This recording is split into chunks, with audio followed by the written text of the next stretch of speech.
Gary Parrish. Welcome back to the CBS Sports Eye on College Basketball Podcast, where we sometimes discuss camel fighting, dodo birds, and leaky black. The Eye on College Basketball Podcast, it is presented by Jersey Mike's.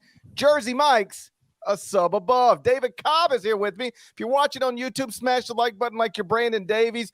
You have consent after 1 a.m. on the East Coast. And if you haven't yet subscribed to the CBS Sports College Basketball YouTube channel, please go ahead and do that while you're here. All right, let's get into it. Friday night was a historic night in the NCAA tournament because for just the second time in history, a number 16 seed upset a number 1 seed. Final score, number 16 seed Fairleigh Dickinson 63, number 1 seed Purdue 58. FDU was a 23-point underdog, won the game by 5. David Cobb, is it clear to you? Because I think it's clear to me, and we'll talk through it. Is this the biggest upset in NCAA tournament history? Yes, and here's why. Although UMBC over Virginia will rightly go down in history, remain the first time a 16 ever beat a 1. That's never going to change. That'll always be the first time that a 16 beat a 1. The disparity in terms of point spread, and then also just the David versus Goliath element of this one in particular. Fairleigh Dickinson, smallest team in the country. Purdue, 7'4", Zach Edey, just added another layer of improbability to what Fairleigh Dickinson accomplished tonight. So I say yes.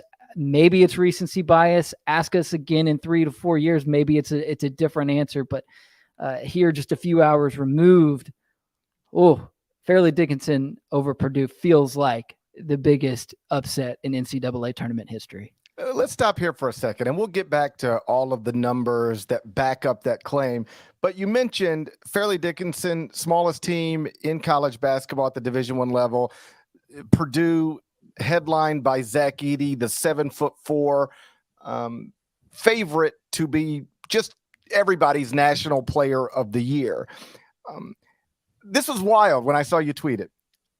You, back in January, were talking to Tobin Anderson, now a star of the sport, the Fairleigh Dickinson coach. And I want you to talk me through it because somehow, some way, you ended up in a conversation about a hypothetical, like, hey, what if you get into the NCAA tournament and you end up playing, because Purdue was ranked number 1 in the country at the time, you're a 16 seed. That's what you're going to be if you're in the NCAA tournament. You end up playing Purdue with 7'4" Zach Edey. And you guys actually had a conversation about this. Maybe it could happen game. And then obviously it did happen. Just sort of talk us through how all of that went down. Yeah, I mean, just the fact that I even ended up in Hackensack at the Rothman Center in Tobin Anderson's office on January 31st is kind of a random story, but we happened to be in New Jersey for a few weeks for my wife's job. And, what do I do when I find out where we're going to a new place? I start getting on Kim Palm, looking to see which D1s are having cool stories in the area where we're going to be. It's how I ended up writing about Southern Miss this year of all teams, but we get sent to New Jersey and I'm looking around, I'm saying, wow, Fairleigh Dickinson was 4-22 last season, and here they are in first place in the NEC with a first-year coach and one of the smallest lineups of the modern era. This is incredible. So I reached out to their SID, who, oh, by the way, is an undergraduate student. The sports information director for Fairleigh Dickinson basketball is an undergraduate student. He's incredible. His name is Jordan Sarnoff. But that illustrates, does it not, Gary, the disparity in resources between an NEC team and a Big Ten team.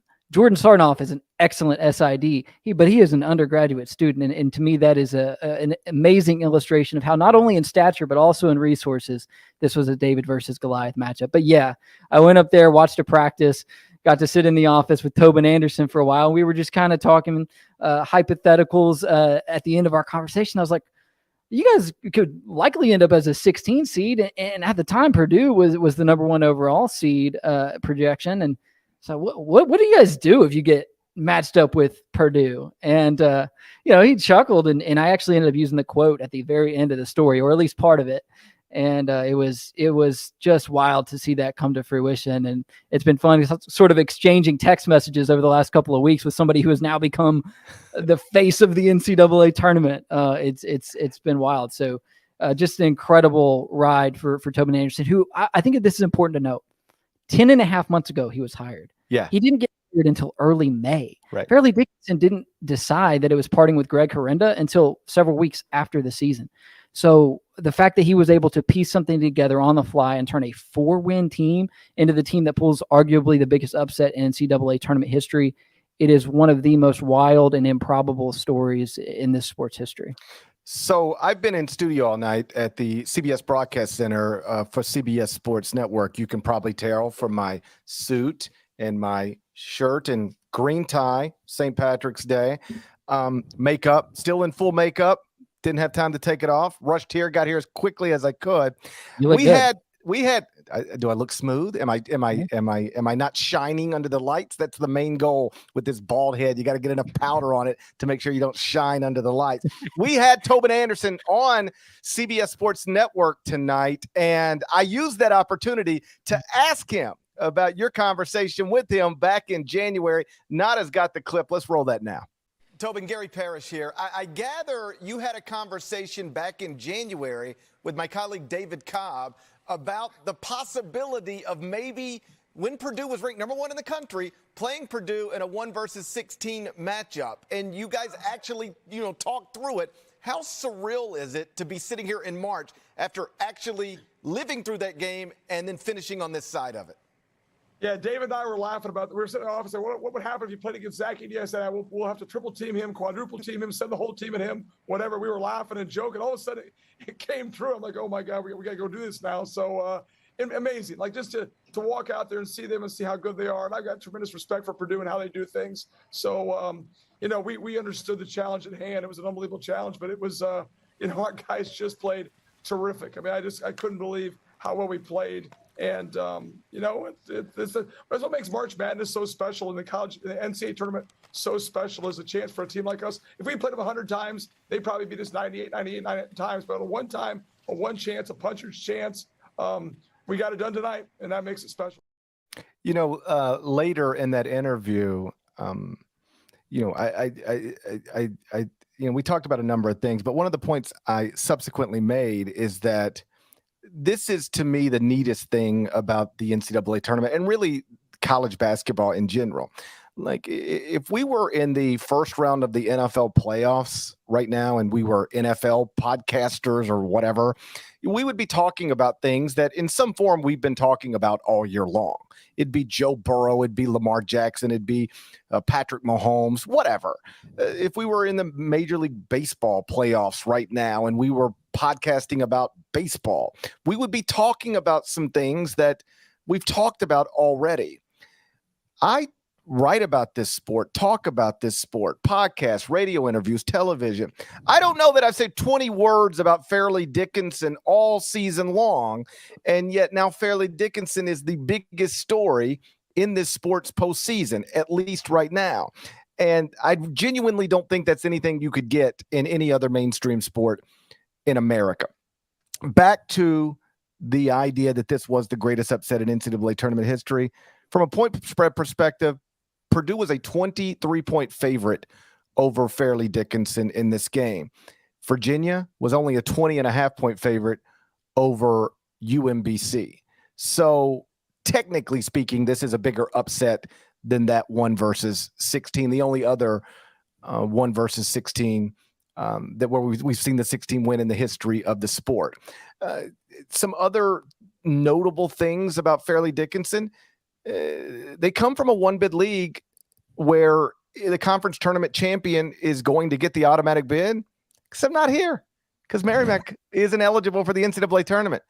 Fairleigh Dickinson didn't win I guess technically they won their way to the championship game, and that was good enough given the opponent, but they did not win their conference tournament to get here the way every other school in a one-bid league has to do it.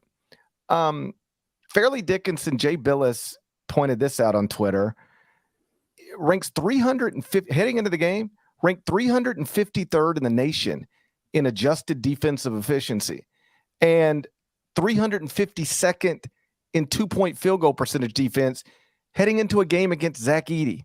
And Purdue scored 58 points. What? UMBC, by the way, in 2018, entered the game against Virginia 188th at KenPom.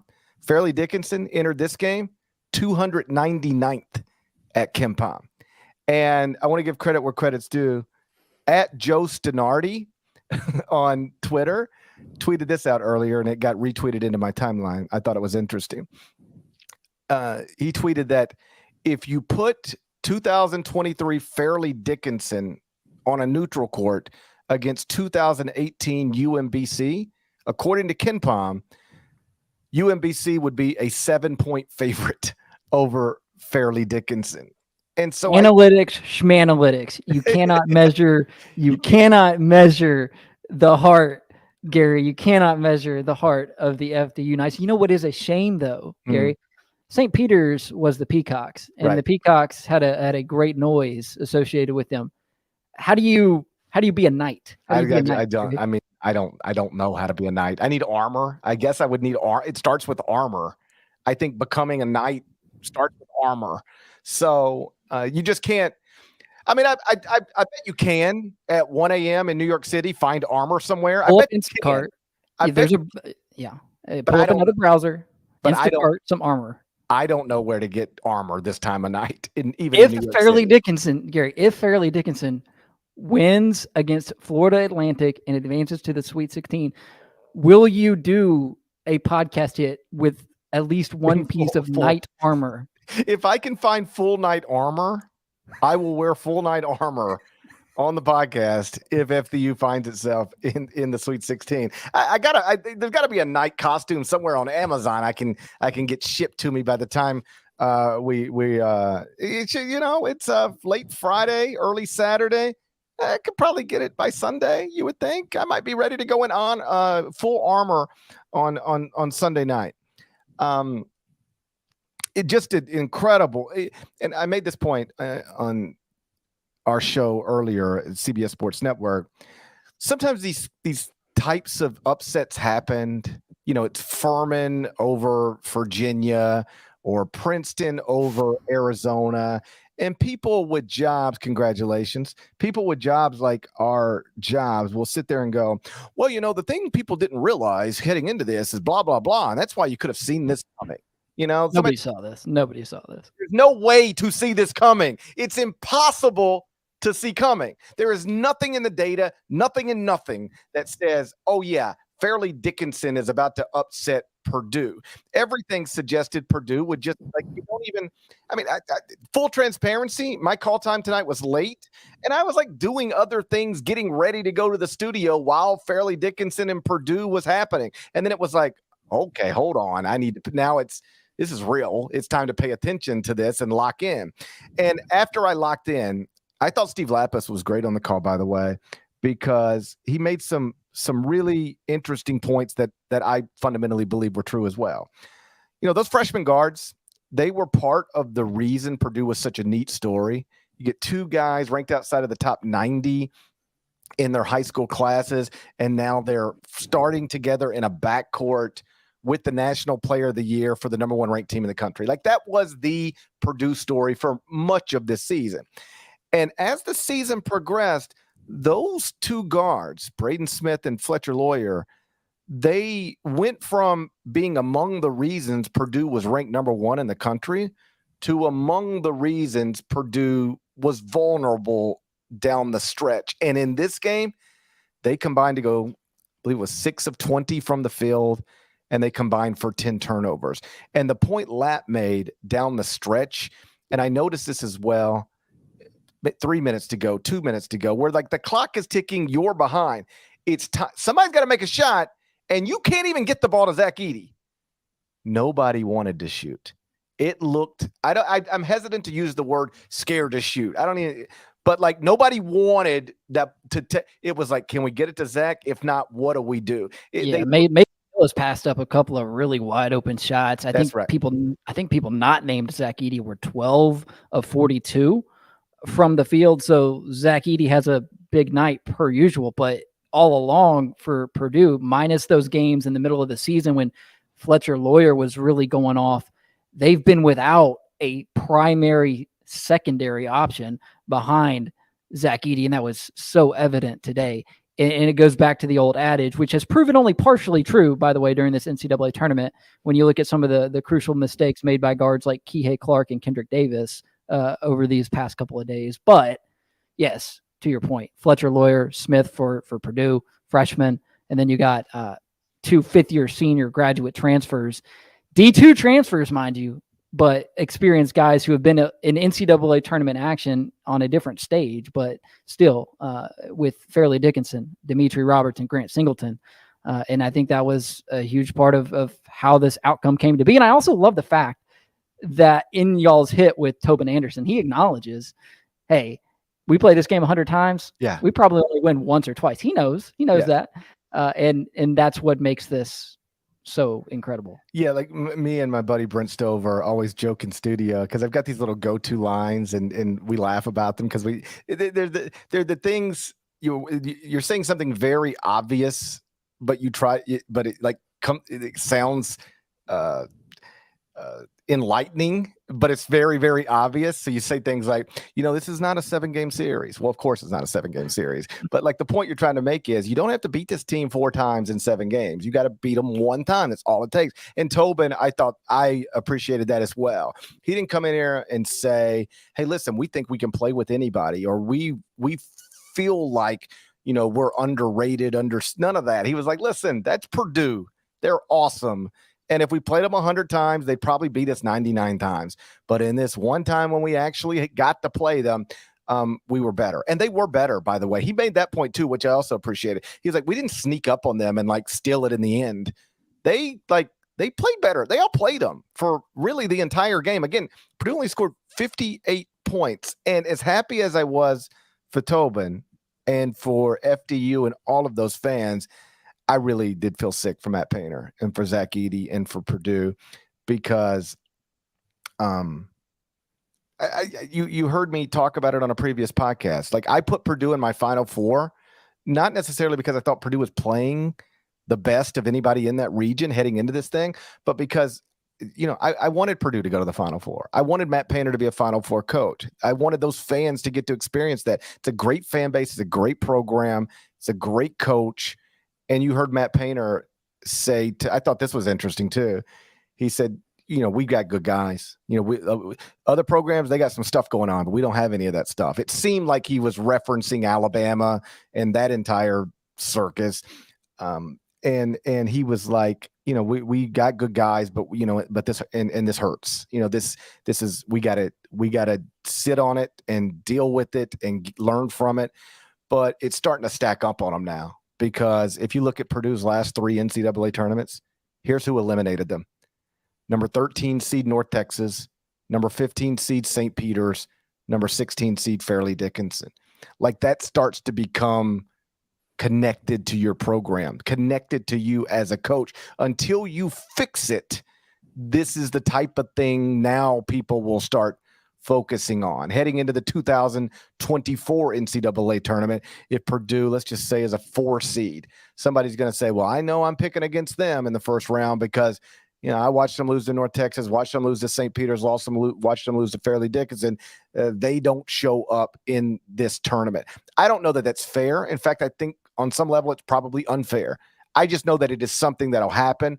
And you could see Matt in his post-game press conference sort of, I think, coming to terms with that. Like, you can't undo this. I mean, you can never undo it, but you can't start to change the narrative about you until next March. And that's a long time to wait to start trying to change the narrative about you now. Yeah, well, it's like Virginia minus the national title. Right. Not even a Final Four on Purdue's resume under Matt Painter. So they are starting to stack up. But I will point out, in the ashes of Virginia's historic loss to UMBC arose a national title winning team.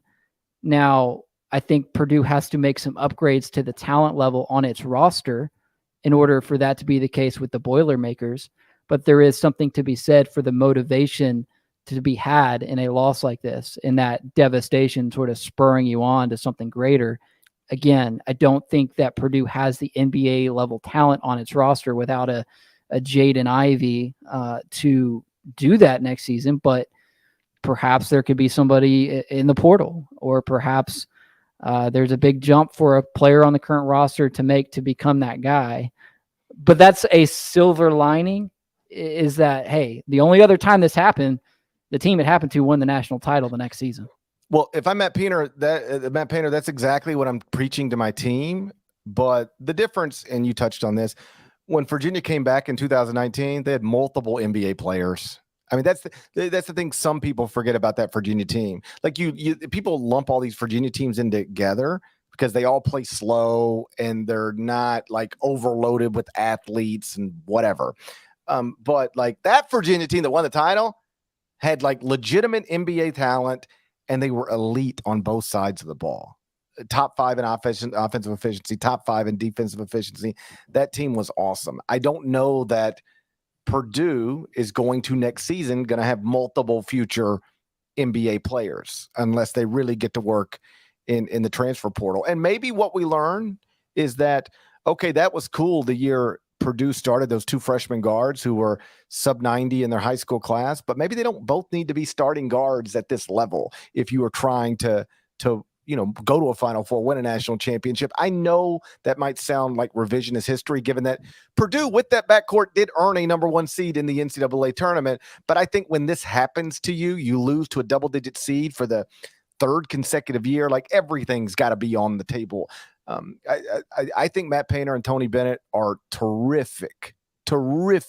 First, men and also basketball coaches. And I don't care what people on Twitter, like the little shot folks want to take now, that's fine. Take your shots, but like you don't know what you're talking about. Matt Painter is awesome. Tony Bennett is awesome.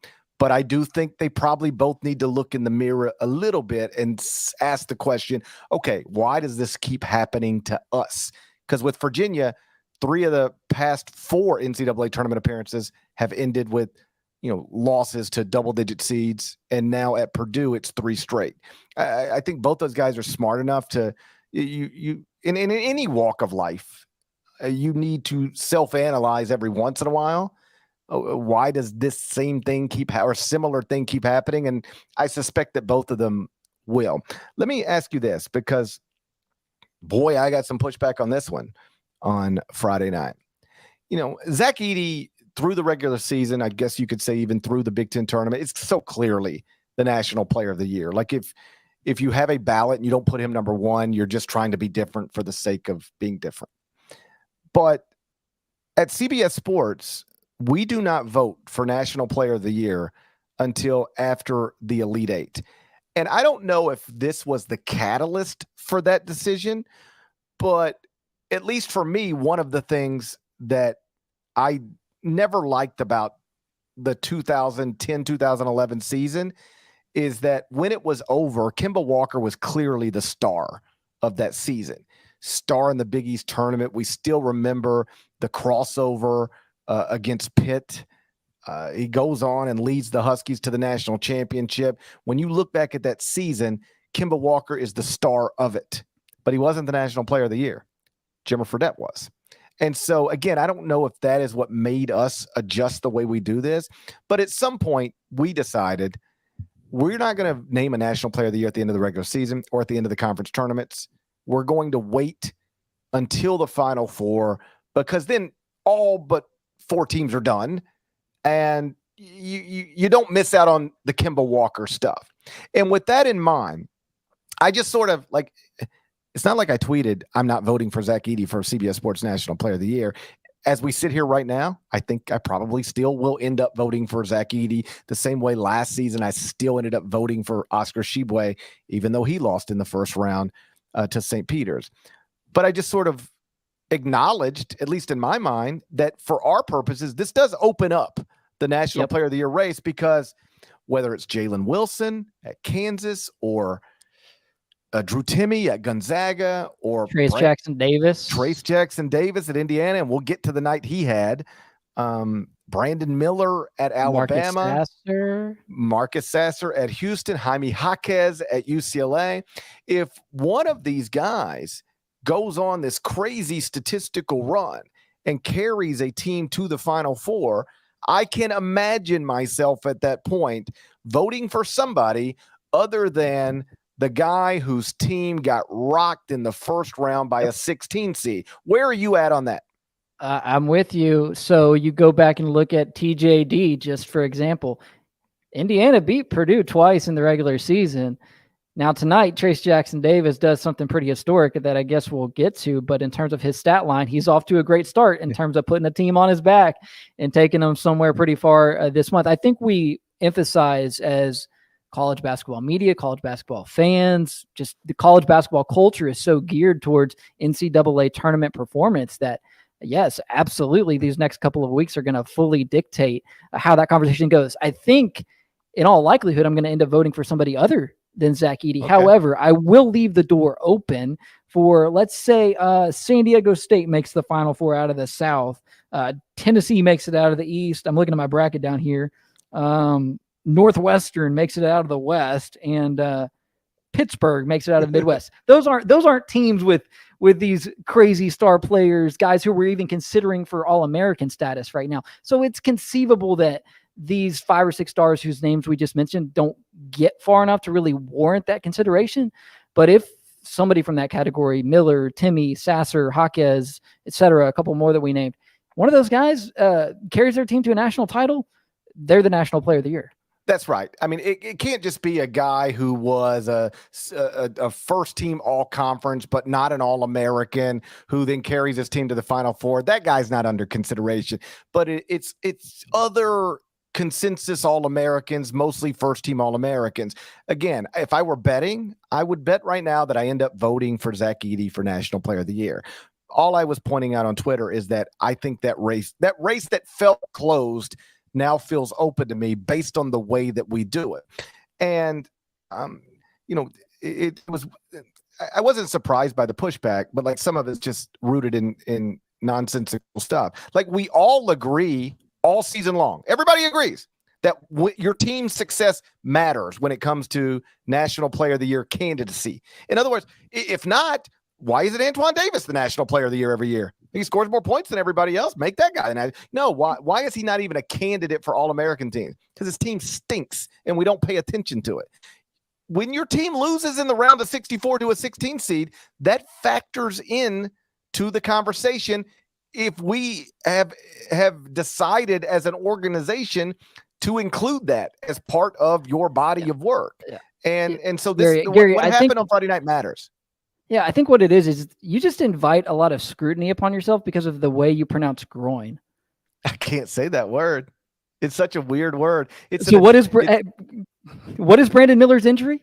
It's an adductor injury. It's an adductor injury, which doubles as a soft tissue injury.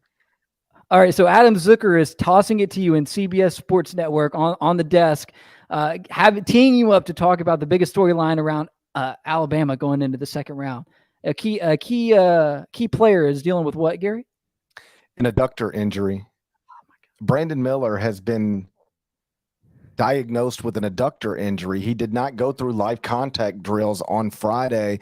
He remains a game time decision. I expect him to play. You can play with an adductor injury, but obviously he's in some sort of discomfort or else we wouldn't even be talking about this. Okay. I literally just Googled what is another name for that type of injury, and it popped up adductor injury. Yeah. So now I'm committed. I might be the only guy in college basketball calling what Marcus Sasser has an adductor injury, but it is technically right, and it is so much simpler to say.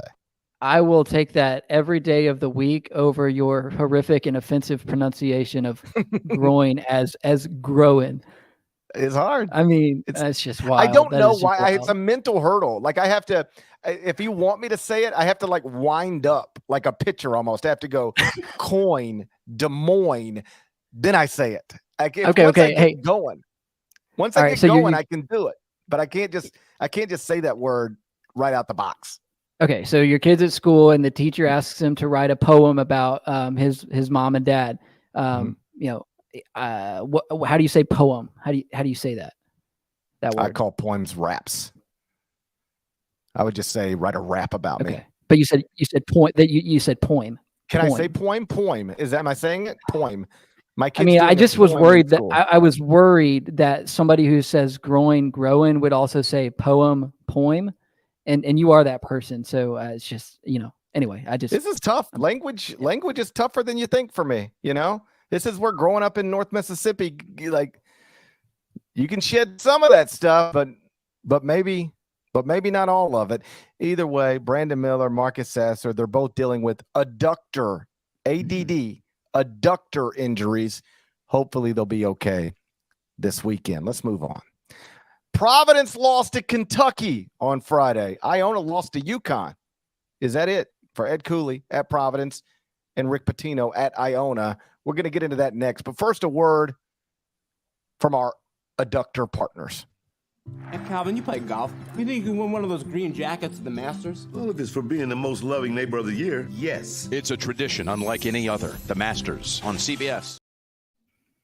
So, Rick Pitino's season at Iona is over. Ed Cooley's season at Providence is over. We won't spend too much time on this, but it is worth discussing because outside of Fairleigh Dickinson over Purdue, it is probably the most talked about stuff in college basketball right now. Is Rick Pitino headed for a new job? Is Ed Cooley, more specifically, headed for the Georgetown job? Let me ask you this way. Do you think either man returns to his current school next season? And if so, which one? Yeah, I would say the higher likelihood that Ed Cooley returns to Providence. Rick Pitino leaving Iona wouldn't surprise me. It wouldn't surprise anyone. Ed Cooley leaving Providence would surprise me and surprise a lot of people around college basketball. Ed Cooley is a Providence native who, for all intents and purposes, seemed like a Providence lifer. And the prospect of him up and leaving a place where he's built a perennial NCAA tournament team to go to another job in the same league, potentially at Georgetown, would be a baffling move. To be quite frank, there's so much building that has to be done at Georgetown. There's no building really that has to be done at Providence. Perhaps there's more resources to be had at Georgetown, a better chance to win a national title. But man, I would be surprised if at the end of the day, what we're seeing now is anything more than an aggressive leverage play to extract more resources, from his current position. And I say that as somebody with very little inside information. I'm not I don't know Ed Cooley personally, and I'm not texting his agent, but that's just the way I see it. I do know Ed Cooley. I know how much he cares about Providence. I did think his post-game comments were interesting. I respect them for being as candid as he can be. He didn't say, I'm not going to talk about this stuff, or, lots of coaches will say things that sound like they mean something, but they don't really mean anything. Like, I don't know if it's most famously, but when John Calipari was a candidate for the Kentucky job while at Memphis, local reporters met him at the private airport and were like, so you're, this, that, in Kentucky. And he was like, I'm where I want to be. I think the quote was something along the line. I'm where I want to be. I'm where I want to be. So yeah. A young David Cobb read that Gary Parrish article the next morning in the Commercial Appeal, actually. so he's like, I know where I want to be. I'm where I want to be. And then it was like, yeah, well, I was where I wanted to be, but then I changed my mind and decided I wanted to be at Kentucky once they offered the job, right? So Ed didn't try to pull any of that stuff, which I respect. He, among other things, said this, quote, "It's a lot of decisions I need to make, a lot of thinking I'm going to do. There's a lot of reflecting I need to do, and I'm definitely going to let you know what I'm going to do when it's all over." What that suggests is that this is a man who knows he has real options on the table, and at least on some level, doesn't know what he's going to do, or at the very least, he is struggling with that decision. I'm not going to get into predicting what he's going to do or what he's not going to do, but it's pretty clear to me he's thinking hard about what his next move is. And even if he concludes for whatever reason that the Georgetown opportunity this time around is too much to pass on, I trust he's going to have a hard time pulling that trigger. I mean, yeah, like leaving home, and there's an old adage in coaching, and I don't necessarily subscribe to it completely, but like leave well enough alone. Like, just, hey, your life's good and you're doing great things in your hometown. People adore you. Like, don't mess that up. Obviously, like, Chris Mack is on some level an example of that. He was at Xavier and everything was great, and it was his alma mater. And then, like, the Louisville job's too good to pass up on, and there's a lot of money. He got a lot of money, but is he happier It certainly didn't go well. Does he regret it with the benefit of hindsight? I don't know. It was a lot of money, a lot of guaranteed money. But if I were Ed Cooley, if I were Ed Cooley, I would have a conversation with Chris Mack. What do you regret? Would you do it the same way over? Talk me through this because you had a similar decision.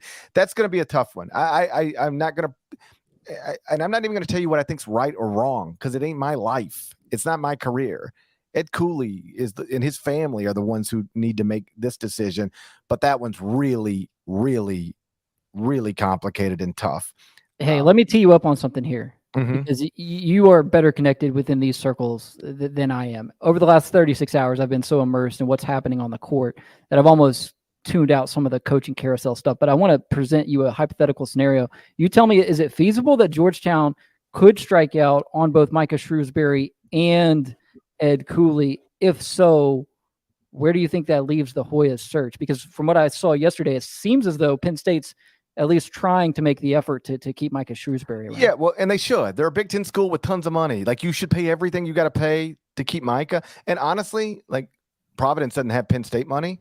But if I were Providence, I would be telling Ed Cooley, whatever we need to do to keep you, that's what we're willing to do. We're not going to make you take less money than you would. Like, we'll figure it out. Like, if you just decide, and I know ADs have had these conversations with coaches before, you presidents even, you say, listen, if you just can't pass on that job, then tell us that.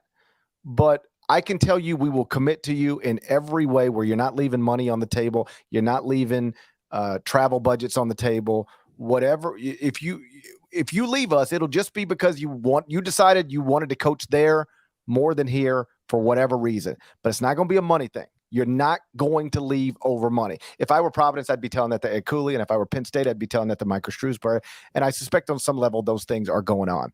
I do think there is a scenario where they both just say, we're going to stay where we're at. We're happy where we're at. We're going to stay where we're at. And then Georgetown's like, because there were, John Fantha reported within the past week, I believe, Georgetown knows who it's hiring. Well, things can fall apart. I mean, Dana Altman called the Hogs at Arkansas. Called the Hogs. Find that on YouTube. Most awkward. I guess all hog callings are kind of awkward in general, just like without context. It's kind of wild to see. It's cultish is what it is. Like 20,000 white people calling the Hogs. It's kind of weird, right?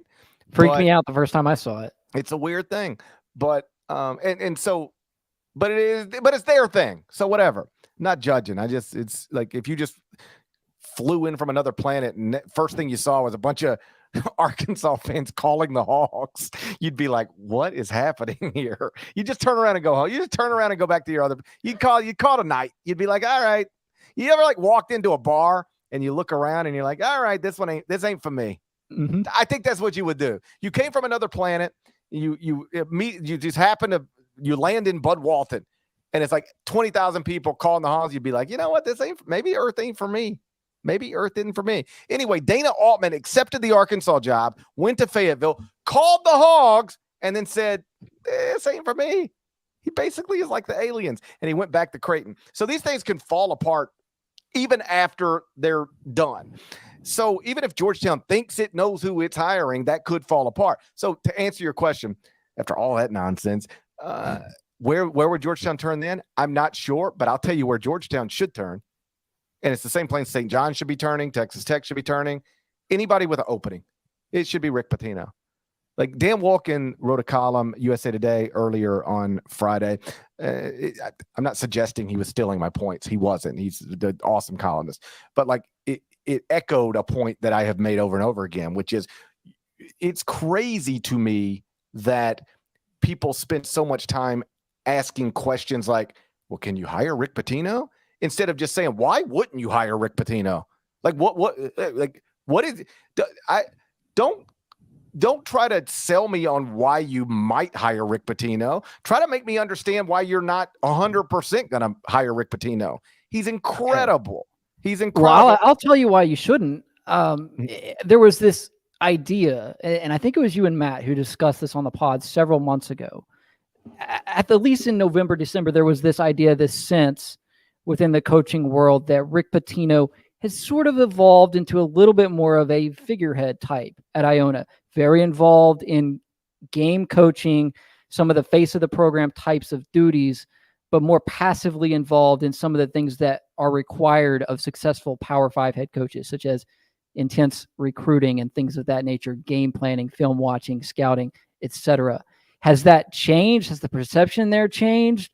Or is it just a matter of like, hey, the dude wins and who cares if he's putting in 40 hours a week or 90? You know what I mean? Sorry to bring the hardball questions at 2:15 a.m., but like I am genuinely curious about this. I don't need to know anything other than Rick Pitino had Iona up at the half on UConn. Rick Pitino had Iona in 2 NCAA tournaments, 1-2 conference tournaments, really rolled through that league year after year after year. He is arguably the greatest college basketball coach of all time. Arguably. He's 70. Yeah, but like, I know this sounds stupid, but I hope you'll get the point. He's a young 70. Like he's still like, how about this? Sometimes you see people who are 70 or 75 or whatever the age is, and you go, yeah, that person doesn't seem like they used to seem. They don't sound the same. They're a little slower. They don't seem as sharp. We notice that, whether it's with our grandparents or our parents or basketball coaches or football coaches. My point is, I don't see that with Rick. When I look at Rick Pitino, I just see Rick Pitino. When you look at Rick Pitino, do you see an aging Rick Pitino, or do you just see Rick Pitino? I see Rick Pitino who could succeed in a certain environment. I don't think Lubbock, Texas is one of those environments. I cannot see Rick Pitino at this stage of his career going to the Big 12 and posting the type of winning percentage that he has throughout his career. Yeah, I think St. John's, yeah, maybe. Yeah, no, I think he should be the next head coach of St. John's. And the only thing that would make me question that would be if Providence opened and he's not the St. John's coach yet, and now you're picking between Providence and St. John's, and that's a conversation that, you know, Rick would need to have with the people he trusts, because then there would be theoretically 2 good opportunities there. But to circle this back and then move on, I think Rick Pitino is coaching somewhere other than Iona next season, probably St. John's, and I don't know on Ed Cooley, because I'm not sure Ed Cooley is 100% sure what he's doing right now. So there were 16 NCAA tournament games on Friday. We have in some form touched on 3 of them. So there's 13 left. I'm going to run you through them, and then you take it wherever you want to take it. Pitt 59, Iowa State 41. The Panthers continued the trend of first 4 teams getting to the round of 32. Congrats to Jeff Capel. Creighton 72, NC State 63. Terquavion's season is over. Michigan State 72, USC 62.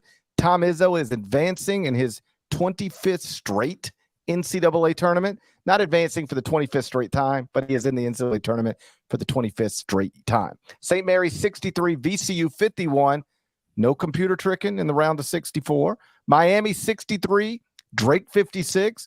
First university ever named after a hip-hop star has been eliminated from the NCAA tournament. Xavier 72, Kennesaw State 67. Fun game. Musketeers rallied, overcame a big deficit and advanced. Baylor 74, UC Santa Barbara 56. Hucks owners Bears down at the half, but outscored UC Santa Barbara 39-20 in the second half. Advanced. Marquette 78, Vermont 61. Tyler Kolick left the game for a minute, but returned. Marquette cruised. Gonzaga 82, Grand Canyon 70. Drew Timme got 21 and 6. 72, Arizona State 70. Wild game, back and forth down the stretch. Horned Frogs were actually down 11 in the second half, rallied to win. Kansas State 77, Montana State 65. Keontae Johnson had 18.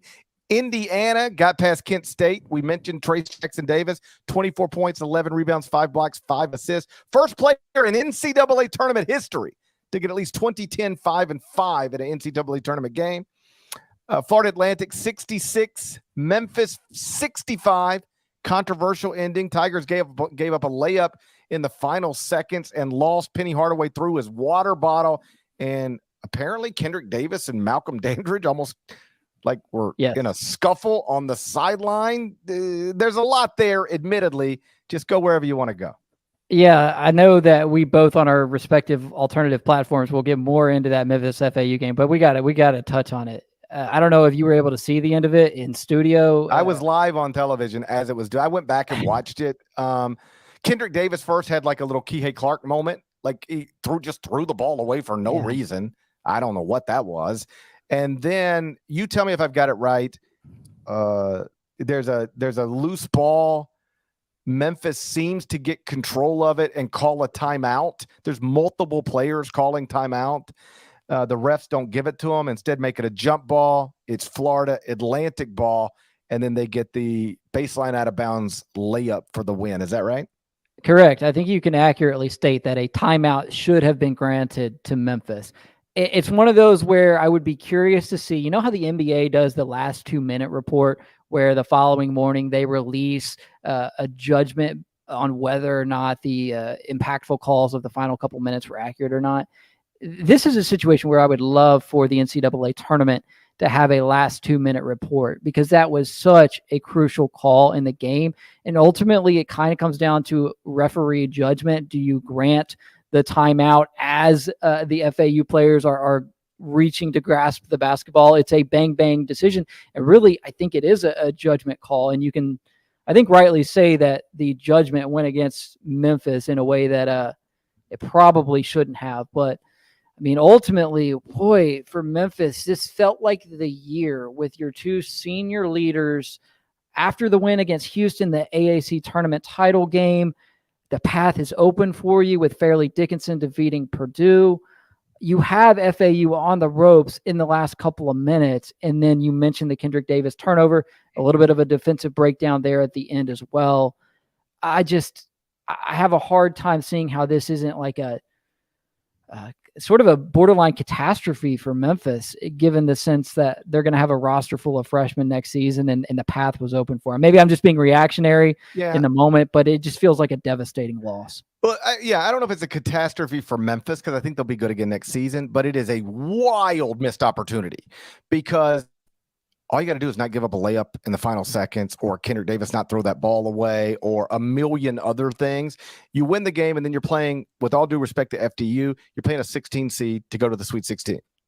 Penny Hardaway, he wakes up tomorrow morning, and he can look in the mirror and say, I got to be the 16 seed to go to the Sweet 16. And there's a scenario where you're playing Tennessee in the Sweet 16, which would obviously be a massive story, Memphis versus Tennessee. And if it's not Memphis versus Tennessee, well, then it's Memphis versus Duke. And now all of that's just wiped out in a matter of some weird, perhaps controversial, I'm not even sure, like whatever, but some weird moments at the end of the game. So I think more than a catastrophe, it's just obviously disappointing for Memphis fans and for that staff, and a pretty massive missed opportunity. Like, how often, I think this is probably true, Penny Hardaway will never again be in a position where all he'll have to do is beat a 16 seed in the round of 32 to go to the Sweet 16. That'll never happen again. And that's where he could have been if he won this game. Now, hey, Florida Atlantic, Fairleigh Dickinson, one of them's going to the Sweet 16. And by the way, now let's go back to the other side of that bracket. Either Tennessee or Duke is going to play Florida Atlantic or Fairleigh Dickinson in the Sweet 16.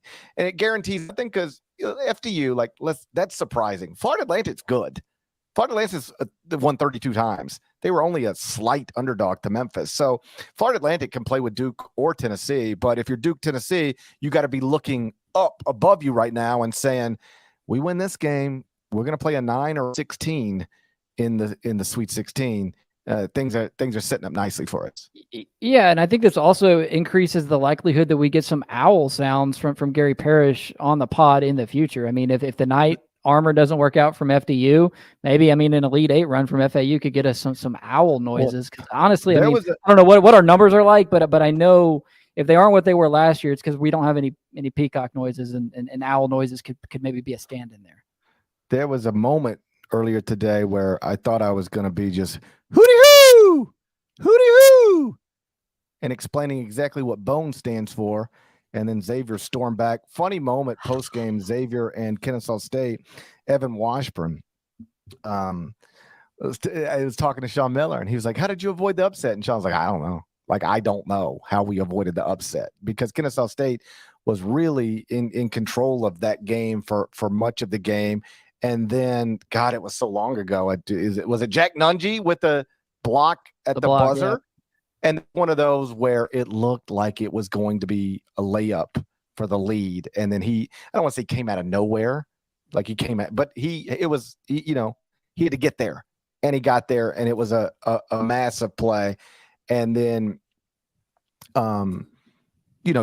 you feel sick for Kennesaw State, because what a terrific story that is. And, they were, a layup away from advancing in the NCAA tournament. And yeah, they were. so, that was a phenomenal game to start the day. And it was such that at the under 12 timeout, I mean, I had 300 words in the quiver ready to go for immediately after the buzzer. I mean, Kennesaw State was the better team in that matchup for an extended period of time, to the extent that it just looked like they were going to run away with the thing. And then they go cold. There was a big time and one that Xavier got to cut it from 13 to 10. And you mentioned the kerfluffle between Malcolm Dandridge and Kendrick Davis from Memphis, but boy, there was a heated exchange between Sule Boom and Adam Kunkel on that Xavier sideline. Man, I got to know what's going on there. It seemed like from reading the body language the rest of the game, they sort of were able to get past that. But you got to wonder, with Zach Fremantle out, that has not been the same team since then. And now you're seeing some contention arise in the final moments of a key game against a 14 seed. I don't know. Something feels a little bit off to me about where Xavier is right now going into the second round. Yeah. But like it might catch up to them, but like when you're down to that degree, you to come back and win it, like you just like I thought Sean's post-game comments sort of underline that. Like, I don't know how we got ourselves in that situation. I don't know how we got out of that situation, but that's over, and we're now into the round of 32 where Xavier now plays Pitt, and that's interesting because that's where he's from. Yeah, he's Sean from Miller. there. There was a time where like Sean Miller was you thought maybe he'll be the next Pitt coach, and I guess at the time Pitt hired Jeff Capel, like it just couldn't work. There was like, I don't remember the timing exactly, but it was like, if I remember correctly, Pitt didn't feel comfortable hiring Sean Miller under those circumstances. But anytime you get a guy against, his hometown school, that can be, there's storylines there. And so Sean Miller coaching against Pitt, that's going to be a major storyline on Sunday. Rather than look back at the rest of these games, because we ran through them and scores and the leading scores and all that, it does lead to some fun Sunday games. Miami against Indiana, Pitt against Xavier, St. Mary's against UConn.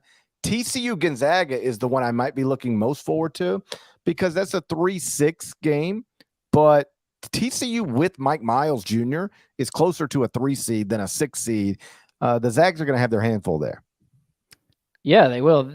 Gonzaga really impressed me. They were a sneaky team today, in the sense of, like, if you're multi-screening, you weren't going to give Gonzaga Grand Canyon a whole lot of priority in terms of like your main screen after you see them rally to go ahead at halftime after trailing in the first half. They for the final 26 minutes of the game looked like peak Gonzaga. And that to me was a really encouraging sign on a weekend where all these upsets have occurred. You see teams like Xavier struggling down to the wire in the exact same seed matchup, a 3 versus a 14. So Grand Canyon comes out, kind of punches them in the mouth. And then behind, I think it was 28 points from Julian Straughter, Gonzaga battles back and at one point leads by 22 in the second half. So I was impressed with Gonzaga. I think that TCU game will be very similar to the TCU Arizona game from the second round last year, because that Arizona program is modeled after the Gonzaga program in a lot of ways. And now we get TCU Gonzaga in the second round this year. So if this game is anything like that TCU Arizona game was a year ago, then boy, we are in for a good one there on Sunday. Yeah, and we mentioned the Providence Kentucky game in the context of, is it Ed Cooley's final game at Providence? But Kentucky, it is worth noting, wins an NCAA tournament game for the first time since 2019, and it sets up what should be a really fun game on Sunday. Kentucky, Kansas State. Jerome Tang, it's well documented, picked to finish last in the Big 12. Instead, finishes in the top half of the league, was tied for first or in first for a good portion of the conference schedule. They get a 3 seed, and Kentucky, Kansas State is in that. The best television window you can have on Sunday is that late afternoon CBS window. And, that's the game CBS wanted there on Sunday. You wanted Kentucky to win. You wanted Kansas State to win. You want those two programs, which is a rematch of a recent NCAA tournament game they played against each other. That'll be the high-profile game on Sunday afternoon. And Kentucky and Kansas State both looked pretty good on Friday night. Yeah, I just wish Xavier Wheeler could come back so we could have the undersized New York City guards, Xavier Wheeler and Marquise Noel battling it out. But I guess we'll have to ride with Dimitri Roberts from Fairleigh Dickinson, who is also from the city. Man, it is just crazy like how many really good short guards come out of New York City. Noel and Keontae Johnson taking on Kentucky. That will be must-see TV. I'm also really excited about what our little homie from Memphis, Cam Jones, did for Marquette. Did he score like – I was doing a million things earlier. Didn't he score like 15? How many points in a row did he score? So, yeah, during a stretch early in the second half, he scored 18 in a row. There were a couple of that's my little homie from Memphis. Yeah, there were a couple of ridiculous heaters in today's action. Another one, Adama Sanogo. I know we talked a little bit about the Iona side of things there, but I want to say he scored like 13 straight for UConn in a stretch where they opened that second half trailing against Iona. Then Sanogo goes on this unbelievable heater. By the time it's over, they're ahead by, I think, 11. That was wild. Then Ryan Kalkbrenner, I think he scored 20 in the second half for Creighton against NC State.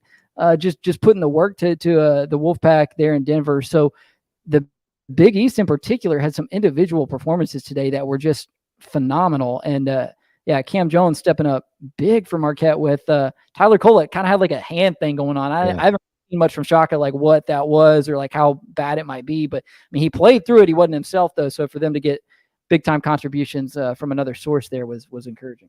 And that's the other storyline that has developed with this NCAA tournament. And then we'll get out of here unless you got things to say. It's 2:30 in the morning here in New York City. This is outrageous. This is outrageous behavior. Be talking at 2:30 in the morning. To be awake at 2:30 in the morning. To be awake and sober at 2:30 in the morning. Yeah, this is them behavior, Gary. None of this makes sense to me. It's them behavior.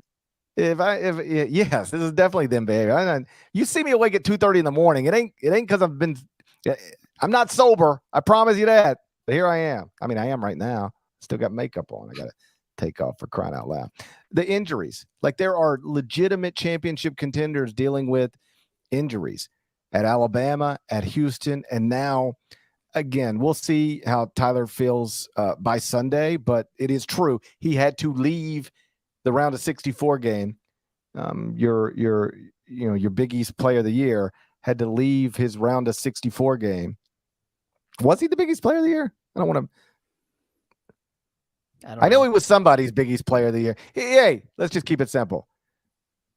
The Big East Tournament MVP. The starting point guard for the Big East champions and the Big East Tournament champions had to leave the game with some sort of discomfort. So there's just a lot of stuff. That's usually something reserved for the NBA playoffs where injuries like dictate who wins and loses all over the country. But it has now become an unavoidable storyline with this NCAA tournament. Like how healthy are the best players on some of the best teams? Because not everybody is banged up, but you got issues at UCLA, you got issues at Marquette, you got issues at Kentucky.